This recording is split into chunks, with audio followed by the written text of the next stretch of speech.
আজকে আমাদের কলিজার যুবক, কলিজার বোনেরা, যুবতীরা পথ হারা হয়ে অপচয় কিভাবে সময়কে নষ্ট করছে দিনকে দিন।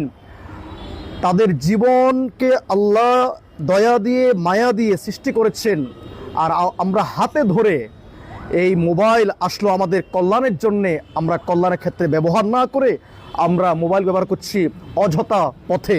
যা ব্যবহার আমাদের ভালো দিক নেই, আমাদের খারাপ দিক হচ্ছে, যার দ্বারাই আমাদের মস্তিষ্ক, মন সব অসুস্থ অবস্থা হয়ে গিয়েছে। আমাদের চিন্তার জগৎ দিন দিন খুব খারাপ অবস্থা হয়ে গিয়েছে একমাত্র মোবাইল আসক্তি হওয়ার কারণে। মোবাইল আসক্তি হন, তবে প্রয়োজনীয় হইয়েন যে প্রয়োজনটা আপনার জন্য কল্যাণকর হবে। এই মোবাইলে রাত্রেবেলা আপনি যদি খারাপ সিনেমা দেখেন, খারাপ নাটক দেখেন, যে নাটক সিনেমা দেখার মাধ্যমে আপনার মনের মধ্যে পাপ কাজ জন্মাবে, যে পাপ কাজ আপনাকে জাহান্নামে নেওয়ার জন্য একটা পাথেয় হয়ে যাবে।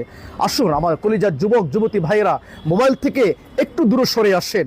যেই রমাদান মাস আমাদের কাছে এসেছে, আমাদের জীবনটাকে জান্নাতি বানানোর জন্য, জীবনটাকে আল্লাহ সান্নিধ্য অর্জন করার জন্য, জীবনটাকে আমাদেরকে সুখী সমৃদ্ধ করার জন্য, ইহকাল পরকাল সফলমণ্ডিত করার জন্যে, আমরা সেদিকে মনোযোগ না হয়ে আমরা অযথা সময় বসে বসে পেটে হাত দিয়ে, কপালে হাত দিয়ে, ইফতার সামনে রেখে ফেসবুক দেখি, টিকটক দেখি, ইউটিউব দেখি। কেন ভাই? রমাদান মাসে ইফতারের সময় আল্লাহ বলছে বান্দার জন্য দুইটা সময় আনন্দের এবং উৎপন্ন খুশির সময়। একটা হচ্ছে ইফতারের সময়, দুই নাম্বার হচ্ছে আল্লাহর সাথে সাক্ষাতের সময়। আল্লাহ এমন কোনো কথা বলেন নাই যে ইবাদত করলে আমি আল্লাহ নিজ হাতে পুরস্কার দিব।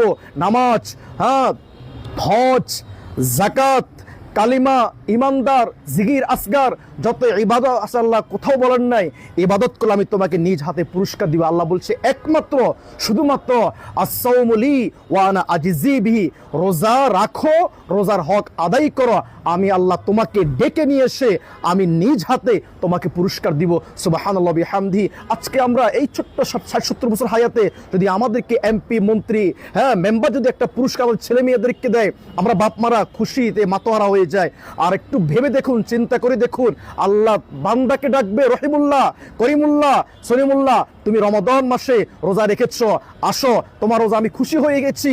তুমি মোবাইলকে সময় না দিয়ে, তুমি অপচয় সময় নষ্ট না করে তুমি আমাকে সময় দিয়েছো, তুমি